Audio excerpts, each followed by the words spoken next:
दोस्तों आज के इस वीडियो में हम कंप्यूटर से रिलेटेड टोटल 100 एमसीक्यू करने वाले हैं, जो मोस्ट इम्पोर्टेंट क्वेश्चन है हर एक कम्पिटिटिव एग्ज़ाम के लिए, खासकर उन सभी के लिए जिनका आगामी एग्ज़ाम होने वाला है ग्रुप 4 का कंप्यूटर ऑपरेटर, स्टेनोटाइपिस्ट और स्टेनोग्राफर के लिए।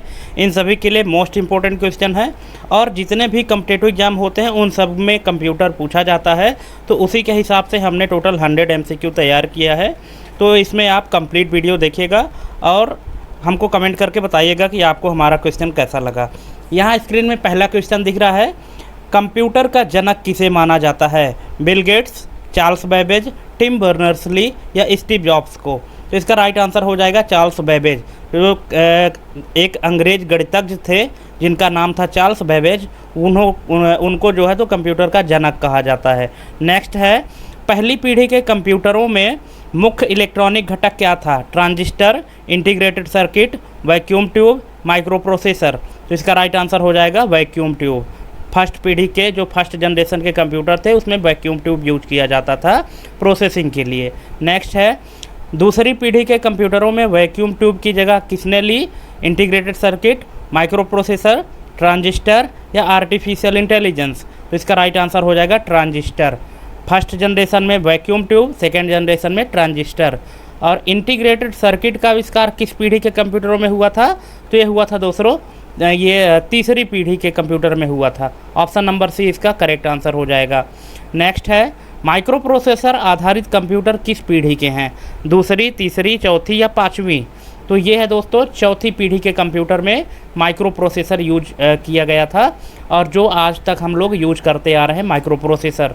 नेक्स्ट है, कंप्यूटर द्वारा किए जाने वाले बुनियादी ऑपरेशन क्या है? केवल अंकगणितीय ऑपरेशन, केवल तार्किक ऑपरेशन या केवल स्टोरेज और रिट्रीवल या अंकगणितीय, तार्किक और स्टोरेज और रिट्रीवल तीनों? तो इसका राइट आंसर क्या हो जाएगा? ऑप्शन नंबर डी इसका करेक्ट आंसर हो जाएगा।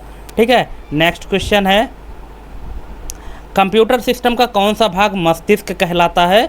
मेमोरी, सेंट्रल प्रोसेसिंग यूनिट और इनपुट डिवाइस या आउटपुट डिवाइस? तो इसका राइट आंसर क्या हो जाएगा? Option number B, central processing unit, जिसको शॉर्ट में सीपीयू कहा जाता है। नेक्स्ट है, निम्नलिखित में से कौन सा एक इनपुट डिवाइस नहीं है? कीबोर्ड, माउस, मॉनिटर या स्कैनर? तो इसका राइट आंसर क्या हो जाएगा? मॉनिटर। मॉनिटर आउटपुट डिवाइस है, बाकी सभी इनपुट डिवाइस है। नेक्स्ट है, निम्नलिखित में से कौन सा एक आउटपुट डिवाइस है? जॉयस्टिक, प्रिंटर, माइक्रोफोन या वेबकैम? तो इसका करेक्ट आंसर हो जाएगा प्रिंटर। प्रिंटर आउटपुट डिवाइस, बाकी जॉयस्टिक, माइक्रोफोन और वेबकैम इनपुट डिवाइस है। नेक्स्ट है, नेक्स्ट क्वेश्चन क्या है? यहाँ पे लिखा हुआ है, कंप्यूटर में डेटा की सबसे छोटी इकाई क्या होती है? बाइट, किलोबाइट, बिट या निबल? तो इसका राइट आंसर हो जाएगा बिट। बिट जो है तो कंप्यूटर की सबसे छोटी इकाई होती है। नेक्स्ट है, एक बाइट में कितने बिट्स के बराबर होता है? 4 बिट, 8 बिट, 16 बिट या 1024 बिट? तो इसका राइट आंसर क्या हो जाएगा? बिल्कुल ऑप्शन नंबर बी, 8 बिट्स में एक बाइट होता है। नेक्स्ट, 1 किलोबाइट में कितने बाइट्स के बराबर होता है? तो ये होता है दोस्तों 1024 बाइट्स के बराबर 1 किलोबाइट। ठीक है। नेक्स्ट है, सीपीयू का फुल फॉर्म अभी पिछले क्वेश्चन में देखा है, सेंट्रल प्रोसेसिंग यूनिट, केंद्रीय संसाधक इकाई, ऑप्शन नंबर बी। नेक्स्ट है, एएलयू का पूर्ण रूप क्या है? एएलयू का फुल फॉर्म क्या होता है? इसका फुल फॉर्म होता है arithmetic logic unit, option number C. Next है, कंप्यूटर डेटा को प्रोसेस करने के लिए किस संख्या प्रणाली का उपयोग करता है? डेसिमल, ऑक्टल, हेक्साडेसिमल या बाइनरी? तो इसका राइट आंसर हो जाएगा बाइनरी। कंप्यूटर जो है तो डेटा प्रोसेसिंग करने के लिए बाइनरी नंबर सिस्टम का यूज करता है। नेक्स्ट है, रैम का फुल फॉर्म। रैम का फुल फॉर्म क्या होता है? Random access memory, option number B. Next, ROM का full form read only memory, option number A, read only memory. Next है, कौन सी मेमोरी प्रकृति में अस्थायी होती? अस्थायी मतलब वोलाटाइल। तो कौन सी मेमोरी है जो कि वोलाटाइल होती है? रोम, पी रोम, ईपी रोम या रैम? इसका राइट आंसर हो जाएगा रैम। रैम जो है तो वोलाटाइल मेमोरी होती है, मतलब अस्थायी मेमोरी होती है। अस्थायी का मतलब जैसे ही पावर कट होगा रैम से जो भी डेटा रहेगा वो डिलीट हो जाएगा। नेक्स्ट है, अब नॉन वोलाटाइल मेमोरी कौन सी होती है? तो नॉन वोलाटाइल क्या है? रोम। रोम जो है तो नॉन वोलेटाइल, मतलब इसमें जो डेटा है वो परमानेंट स्टोर रहता है, पावर कट होने पर भी इसका डेटा स्टोर रहता है। नेक्स्ट है कंप्यूटर के मुख्य सर्किट बोर्ड को क्या कहा जाता है, तो इसको कहते हैं दोस्तों motherboard, option number B.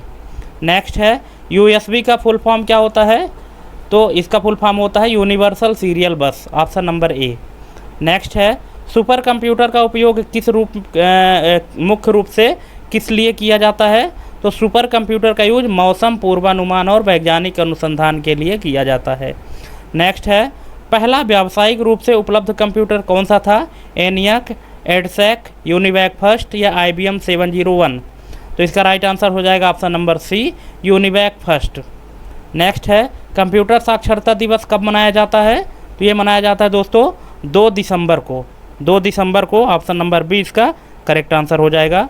Next है 5वीं पीढ़ी के कंप्यूटर किस अवधारणा पर आधारित हैं, vacuum tube, transistor, artificial intelligence या इंटीग्रेटेड सर्किट, तो इसका राइट आंसर है आर्टिफिशियल इंटेलिजेंस, जिसको शॉर्ट में AI भी कहा जाता है। नेक्स्ट है निम्नलिखित में से कौन सा हार्डवेयर का उदाहरण है, operating system, MS word, mouse या एंटीवायरस, तो दोस्तों इसका राइट आंसर हो जाएगा माउस। माउस एक हार्डवेयर है, बाकी सभी सॉफ्टवेयर हैं। नेक्स्ट है निम्नलिखित में से कौन सा सॉफ्टवेयर का उदाहरण है, कीबोर्ड, मॉनिटर, प्रिंटर या माइक्रोसॉफ्ट एक्सेल, तो माइक्रोसॉफ्ट एक्सेल यहाँ पे एप्लीकेशन सॉफ्टवेयर है, बाकी तीनों हार्डवेयर हैं। नेक्स्ट सिस्टम सॉफ्टवेयर का उदाहरण कौन सा है, web browser, operating system, media player या गेम, तो इसका राइट आंसर हो जाएगा ऑपरेटिंग सिस्टम। नेक्स्ट है एप्लीकेशन सॉफ्टवेयर का उदाहरण कौन सा है, Windows 10, Linux, Microsoft OS Mac OS या एडोब फोटोशॉप, तो दोस्तों एप्लीकेशन सॉफ्टवेयर कौन सा है, एडोब फोटोशॉप है, बाकी ये जो तीनों है ये ऑपरेटिंग सिस्टम है, ये सिस्टम सॉफ्टवेयर कहलाते हैं। नेक्स्ट कंप्यूटर के भौतिक घटकों को क्या कहा जाता है, जो फिजिकल कंपोनेंट्स होते हैं उनको कहा जाता है hardware, option number B. Next है कंप्यूटर को दिए गए निर्देशों के सेट को क्या कहा जाता है, तो ये कहा जाता है सॉफ्टवेयर। सॉफ्टवेयर क्या है, सेट ऑफ इंस्ट्रक्शन या कलेक्शन ऑफ इंस्ट्रक्शन। नेक्स्ट है CPU में कंट्रोल यूनिट का मुख्य कार्य क्या होता है, इसका मुख्य कार्य है निर्देशों को डिकोड और निष्पादित करना, ऑप्शन नंबर सी। नेक्स्ट निम्नलिखित में से कौन सी एक पॉइंटिंग डिवाइस है, तो ये है दोस्तों माउस। माउस एक क्या है, पॉइंटिंग डिवाइस है। नेक्स्ट है OMR का फुल फॉर्म क्या है, OMR का पूर्ण रूप क्या है, इसका फुल फॉर्म है optical mark recognition, option number A. Next है प्रिंटर की गुणवत्ता किस में मापी जाती है, डॉट्स पर इंच, पिक्सल पर इंच, कैरेक्टर पर सेकंड या पेज पर मिनट, तो इसका राइट आंसर हो जाएगा डॉट्स पर इंच, जिसको DPI कहा जाता है। डॉट्स पर इंच की माध्यम से प्रिंटर की क्वालिटी को मेजर किया जाता है। नेक्स्ट कौन सा प्रिंटर इम्पैक्ट प्रिंटर का उदाहरण है, तो इम्पैक्ट प्रिंटर क्या है, dot matrix printer. Dot matrix printer को इम्पैक्ट प्रिंटर कहा जाता है। और कौन सा प्रिंटर नॉन इम्पैक्ट प्रिंटर है, तो लेजर जेट प्रिंटर, जो लेजर प्रिंटर होता है, ऑप्शन नंबर डी इसका करेक्ट आंसर हो जाएगा। लेजर प्रिंटर को नॉन इम्पैक्ट प्रिंटर कहा जाता है। नेक्स्ट है कंप्यूटर स्क्रीन पर दिखाई देने वाले छोटे बिंदु क्या कहलाते हैं, बिट्स, पिक्सल, सेल्स या डॉट्स, तो वो कहलाते हैं pixels, option number B. Next है स्क्रीन रिजोल्यूशन का क्या अर्थ है, स्क्रीन का भौतिक आकार, स्क्रीन पर पिक्सल की संख्या, स्क्रीन की चमक या स्क्रीन का कंट्रास्ट अनुपात, इसका राइट आंसर हो जाएगा स्क्रीन पर पिक्सल की संख्या। नेक्स्ट है निम्नलिखित में से कौन सी द्वितीयक स्टोरेज डिवाइस, मतलब सेकेंडरी स्टोरेज डिवाइस नहीं है, hard disk, solid state drive, RAM या पेन ड्राइव, तो इसका राइट आंसर है रैम। रैम एक प्राइमरी स्टोरेज डिवाइस है, बाकी सभी सेकेंडरी स्टोरेज डिवाइस है। नेक्स्ट हार्ड डिस्क ड्राइव में डेटा कहाँ स्टोर होता है, silicon chip, magnetic platters, optical disk या ट्रांजिस्टर में, तो इसमें होता है मैग्नेटिक प्लेटर्स पर। नेक्स्ट है SSD का फुल फॉर्म क्या होता है, बिल्कुल solid state drive, option number A. Next है CD-ROM का फुल फॉर्म क्या है, तो इसका है compact disc read only memory, option number B. Next है DVD का फुल फॉर्म क्या है, तो DVD का फुल फॉर्म है डिजिटल वीडियो डिस्क या डिजिटल वर्साटाइल डिस्क, कोई भी इसमें हो सकता है, दोनों इसका फुल फॉर्म होता है। डिजिटल वीडियो डिस्क भी होता है और डिजिटल वर्साटाइल डिस्क भी होता है। नेक्स्ट है ब्लू रे डिस्क का उपयोग मुख्य रूप से किस लिए किया जाता है, तो ये किया जाता है दोस्तों हाई डेफिनीशन वीडियो और बड़ी मात्रा में डेटा स्टोर करने के लिए। जो HD वीडियो होते हैं उनको स्टोर करने के लिए, और जिनकी जिस फाइल की साइज़ बड़ी होती है ऐसी फाइल को स्टोर करने के लिए ब्लू रे डिस्क का यूज किया जाता है। नेक्स्ट है कैश मेमोरी कहाँ स्थित होती है, तो ये होती है दोस्तों CPU और रैम के बीच में। CPU और रैम के बीच में कैश मेमोरी होती है। नेक्स्ट है बायोस का फुल फॉर्म क्या है, basic input output system, option number A. Next है फर्मवेयर क्या है, तो फर्मवेयर क्या है, हार्डवेयर में स्थायी रूप से एम्बेडेड सॉफ्टवेयर। जो हार्डवेयर में परमानेंट सॉफ्टवेयर एम्बेडेड किए जाते हैं उनको फर्मवेयर कहते हैं। नेक्स्ट है डिवाइस ड्राइवर क्या होता है, तो डिवाइस ड्राइवर क्या है, एक सॉफ्टवेयर जो ऑपरेटिंग सिस्टम को किसी विशिष्ट हार्डवेयर डिवाइस के साथ संवाद करने की अनुमति देता है, उसको डिवाइस ड्राइवर कहा जाता है। नेक्स्ट है मदरबोर्ड पर स्लॉट किस लिए उपयोग किए जाते हैं, तो ये किए जाते हैं एक्सपेंशन कार्ड जैसे ग्राफिक्स कार्ड या साउंड कार्ड जोड़ने के लिए, है ना। नेक्स्ट है SMPS का फुल फॉर्म क्या है, स्विच मोड पावर सप्लाई, या कभी कहीं कहीं आपको सिंक्रोनस मोड पावर सप्लाई भी मिल जाएगा, ठीक है। यहाँ पे इसका फुल फॉर्म है switch mode power supply. Next है कंप्यूटर को बूट करने के लिए किसकी आवश्यकता होती है, तो किसकी होती है, ऑपरेटिंग सिस्टम की। बिना ऑपरेटिंग सिस्टम के कंप्यूटर बूट नहीं होता है। नेक्स्ट है ओपन सोर्स सॉफ्टवेयर क्या है, तो ये है एक ऐसा सॉफ्टवेयर जिसका सोर्स कोड स्वतंत्र रूप से उपलब्ध और परिवर्तनीय होता है, उसको ओपन सोर्स सॉफ्टवेयर कहते हैं। शेयरवेयर क्या है, तो शेयरवेयर क्या है, सॉफ्टवेयर जिसे परीक्षण अवधि के लिए मुफ्त में उपयोग किया जा सकता है और फिर खरीदने की आवश्यकता होती है। मतलब अगर कोई नया सॉफ्टवेयर लॉन्च हुआ है तो उसको यूज करने के लिए जो ट्रायल वर्जन देते हैं, ट्रायल 6 दिन 7 दिन के लिए देते हैं, तो वो शेयरवेयर में होता है और बाद में फिर उसको ख़रीदना होता है, तो ऐसे सॉफ्टवेयर को शेयरवेयर कहते हैं। नेक्स्ट फ्रीवेयर क्या है, फ्रीवेयर मतलब सॉफ्टवेयर जो उपयोग करने के लिए मुफ्त है लेकिन सोर्स कोड उपलब्ध नहीं है। नेक्स्ट है ऑपरेटिंग सिस्टम का प्राथमिक कार्य क्या है, इसका प्राथमिक कार्य है कंप्यूटर हार्डवेयर और सॉफ्टवेयर के संसाधनों का प्रबंधन करना, ऑप्शन नंबर सी। नेक्स्ट है निम्नलिखित में से कौन सा एक ऑपरेटिंग सिस्टम है, Microsoft word, Google Chrome, Windows 11 या एडोब रीडर, इसका राइट आंसर हो जाएगा विंडोज़ 11। विंडोज़ 11 एक ऑपरेटिंग सिस्टम है और बाकी सब क्या है, ये ऑपरेटिंग सिस्टम नहीं है। नेक्स्ट लिनक्स क्या है, तो लिनक्स एक ओपन सोर्स ऑपरेटिंग सिस्टम है, ऑप्शन नंबर सी। GUI का फुल फॉर्म क्या है, graphical user interface, option number A. Next Windows operating system में फाइल और फोल्डर को व्यवस्थित करने के लिए किसका उपयोग किया जाता है, control panel, task manager, file explorer या कमांड प्रॉम्प्ट, इसका राइट आंसर हो जाएगा file explorer, option number C. Next computer को स्टार्ट या रीस्टार्ट करने की प्रक्रिया क्या कहलाती है, इसको कहते हैं बूटिंग। कंप्यूटर को अगर स्टार्ट करते हैं या रीस्टार्ट करते हैं तो उसको बूटिंग कहा जाता है। नेक्स्ट है ऑपरेटिंग सिस्टम का कौन सा भाग मेमोरी प्रबंधन करता है, मतलब मेमोरी मैनेजमेंट कौन सा भाग करता है, कर्नल, सेल, डिवाइस ड्राइवर या फाइल सिस्टम, तो ये करता है दोस्तों कर्नल जो होता है तो मेमोरी मैनेजमेंट का काम करता है। नेक्स्ट विंडोज़ में डिलीट की गई फाइलें अस्थायी रूप से कहाँ जाती है, तो ये जाती है रिसाइकिल बिन में, option number C. Next Linux operating system का मूल क्या कहलाता है, सेल, कर्नल, जीनोम या KDE, तो इसका राइट आंसर हो जाएगा कर्नल जो है तो लाइनक्स ऑपरेटिंग सिस्टम का कोर कहलाता है, मूल कहलाता है। नेक्स्ट मल्टीटास्किंग ऑपरेटिंग सिस्टम का क्या अर्थ है, इसका मतलब है कि एक ही समय में कई प्रोग्राम चलाने की अनुमति देना, ये मल्टीटास्किंग ऑपरेटिंग सिस्टम है, मतलब एक ही समय में कई प्रोग्राम चलाने की अनुमति देना। नेक्स्ट विंडोज़ टास्क मैनेजर खोलने के लिए आमतौर पर किस शॉर्टकट की का उपयोग किया जाता है, तो किया जाता है कंट्रोल शिफ्ट और ESC, option number B. Next है फाइल सिस्टम जैसे NTFS, FAT32 का क्या कार्य है, जो फाइल सिस्टम है इनका क्या कार्य है, तो डिस्क पर फाइलों को व्यवस्थित और संग्रहित करना इनका काम है। नेक्स्ट है विंडोज़ में कंट्रोल पैनल का उपयोग किस लिए किया जाता है, तो ये किया जाता है सिस्टम सेटिंग्स और कॉन्फ़िगरेशन बदलने के लिए, option number C. Next Linux में कमांड निष्पादित करने के लिए किस इंटरफेस का उपयोग किया जाता है? तो ये किया जाता है कमांड लाइन इंटरफेस, जिसको CLI या टर्मिनल कहते हैं। तो कमांड लाइन इंटरफेस का यूज किया जाता है। नेक्स्ट है वर्चुअल मेमोरी क्या है? तो वर्चुअल मेमोरी क्या है? हार्ड डिस्क पर एक स्थान जिसका उपयोग रैम की तरह किया जाता है जब भौतिक रैम कम हो जाती है। ठीक है, अगर रैम की साइज कम है और एप्लीकेशन ज़्यादा बड़ी है, उस दौरान जो रैम है तो हार्ड डिस्क से कुछ स्पेस टेम्परेरी टाइम के लिए रैम के रूप में यूज करती है, उसी को वर्चुअल मेमोरी कहते हैं। नेक्स्ट है विंडोज़ डिफेंडर क्या है? तो ये क्या है? विंडोज़ में अंतर्निहित एंटीवायरस और एंटी मैलवेयर सुरक्षा, ऑप्शन नंबर सी। नेक्स्ट है यहाँ पे ऑपरेटिंग सिस्टम में सेल क्या होता है? तो सेल क्या है?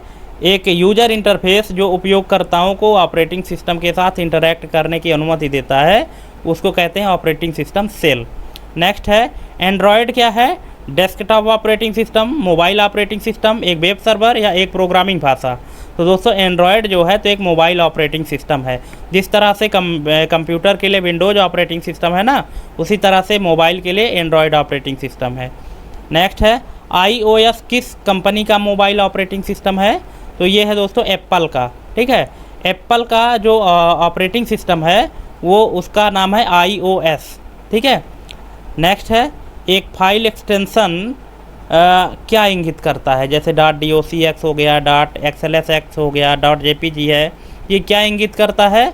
ये इंगित करता है कि फाइल का एक प्रकार और संबंधित एप्लीकेशन। नेक्स्ट है कोल्ड बूटिंग क्या है? कोल्ड बूटिंग क्या है? मतलब कंप्यूटर को पूरी तरह से बंद अवस्था से शुरू करना कोल्ड बूटिंग कहलाता है। और वार्म बूटिंग क्या है? कि ऑपरेटिंग सिस्टम को पुनः लोड करने के लिए कंप्यूटर को रीस्टार्ट करना वार्म बूटिंग है। कोल्ड बूटिंग और वार्म बूटिंग, इस तरह के क्वेश्चन दोस्तों हर कम्पिटिटिव एग्जाम में पूछे जाते हैं, बार बार पूछे जाते हैं, इसीलिए ये क्वेश्चन आपको करने हैं और कोई गलती नहीं करनी है। कंप्यूटर में 100 में 100 नंबर आपको लाना है। नेक्स्ट है कौन सा operating system command line interface पर अधिक निर्भर करता है? Windows 10, Mac OS, Unix Linux या एंड्रॉयड? तो इसका राइट आंसर हो जाएगा यूनिक्स लाइनक्स। नेक्स्ट विंडोज़ में स्क्रीनशॉट लेने के लिए आमतौर पर किस कुंजी का उपयोग किया जाता है? तो ये किया जाता है दोस्तों प्रिंट स्क्रीन का। प्रिंट स्क्रीन बटन का उपयोग स्क्रीनशॉट लेने के लिए किया जाता है। नेक्स्ट है ऑपरेटिंग सिस्टम में प्रोसेस मैनेजमेंट का क्या अर्थ है? इसका मतलब है चल रहे प्रोग्रामों को प्रबंधित करना और CPU समय आवंटित करना। नेक्स्ट है यूनिक्स ऑपरेटिंग सिस्टम मुख्य रूप से किस भाषा में लिखा गया था? तो ये लिखा गया है C भाषा में, programming in C, option number C। Ubuntu, fedora और डेबियन किसके उदाहरण है? तो ये है लाइनक्स डिस्ट्रीब्यूशन के, option number C। Next Windows registry क्या है? तो विंडोज़ रजिस्ट्री क्या है? विंडोज़ ऑपरेटिंग सिस्टम और इंस्टॉल किए गए एप्लीकेशन के लिए सेटिंग्स और विकल्पों का एक पदानुक्रमित database, option number C। Next है डीफ्रेगमेंटेशन प्रक्रिया का उद्देश्य क्या है? तो इसका उद्देश्य है डिस्क पर खंडित फाइलों को पुनर्व्यवस्थित करके प्रदर्शन में सुधार करना। नेक्स्ट RTOS का फुल फॉर्म क्या है? इसका फुल फॉर्म है real time operating system, option number A। Next MS word किस प्रकार का सॉफ्टवेयर है? तो ये है दोस्तों word processing software, option number C। MS word में किसी डॉक्यूमेंट को सेव करने की शॉर्टकट की क्या है? तो ये है Ctrl+S, option number B। MS word में टेक्स्ट को कॉपी करने के लिए शॉर्टकट की Ctrl+C। MS वर्ड में कॉपी किए गए टेक्स्ट को पेस्ट करने की शॉर्टकट की क्या है? Ctrl+V है, सबको पता है। नेक्स्ट MS वर्ड में टेक्स्ट को कट करने की शॉर्टकट की क्या है? Ctrl+X। MS वर्ड में अंतिम क्रिया को पूर्ववत करने के लिए किस शॉर्टकट की का उपयोग किया जाता है? अंडू करने के लिए क्या है शॉर्टकट की? Ctrl+Z है, option number B। Next MS word में find and replace dialog box खोलने के लिए किस शॉर्टकट की का उपयोग किया जाता है? ये किया जाता है Ctrl+H, option number B। Ctrl+F से सिर्फ फाइंड खुलता है, Ctrl+H से फाइंड एंड रिप्लेस खुलता है। नेक्स्ट MS वर्ड में टेक्स्ट को बोल्ड करने की शॉर्टकट की क्या है? Ctrl+B। MS वर्ड में टेक्स्ट को इटैलिक करने की शॉर्टकट की Ctrl+I। MS वर्ड में टेक्स्ट को अंडरलाइन करने की शॉर्टकट की Ctrl+U। MS वर्ड में फॉन्ट साइज बदलने का विकल्प कहाँ मिलता है? Insert tab, home tab, page layout tab या व्यू टैब। इसका राइट आंसर है होम टैब। नेक्स्ट है एमएस वर्ड में पेज मार्जिन सेट करने का विकल्प किस टैब में होता है? तो ये होता है पेज लेआउट टैब या लेआउट टैब में। नेक्स्ट, एमएस वर्ड में मेल मर्ज सुविधा का उपयोग किस लिए किया जाता है? तो ये किया जाता है एक ही पत्र को कई अलग अलग प्राप्तकर्ताओं को भेजने के लिए। नेक्स्ट, एमएस वर्ड में डॉक्यूमेंट का डिफ़ॉल्ट फाइल एक्सटेंशन क्या है आधुनिक संस्करणों में? तो ये है दोस्तों .docx, है ना। 2007 से पहले के जो एमएस वर्ड की फ़ाइल थी उसमें जो एक्सटेंशन नेम होता था वो .doc होता था, लेकिन 2007 से ऊपर वाले जो हैं तो उनका एक्सटेंशन नेम .docx हो गया है। नेक्स्ट है एमएस एक्सेल किस प्रकार का सॉफ्टवेयर है? तो यह है दोस्तों स्प्रेडशीट सॉफ्टवेयर। तो दोस्तों इस तरह से हमने आपको 100 क्वेश्चन करा दिए और मैं उम्मीद करता हूं कि आपका 100 में 100 क्वेश्चन आया होगा, क्योंकि बहुत ही सरल क्वेश्चन हमने लाए थे। पर क्या है कि यही क्वेश्चन कभी कभी हमको कंफ्यूज कर देते हैं तो हमारे नंबर कट जाते हैं। ठीक है, तो उम्मीद करता हूं कि जितने भी लोग देख रहे हैं सबका सब 100 के 100 नंबर मिले होंगे। ठीक है, किसी भी क्वेश्चन में कोई डाउट हो तो आप हमको कमेंट करके पूछ सकते हैं। थैंक्स फॉर वाचिंग हमारी ये कंप्लीट वीडियो देखने के लिए, और प्लीज़ चैनल को लाइक, शेयर और सब्सक्राइब करना ना भूलें। आज के लिए इतना ही, मिलते हैं अपने अगले वीडियो में। तब तक के लिए जय हिंद, वंदे मातरम।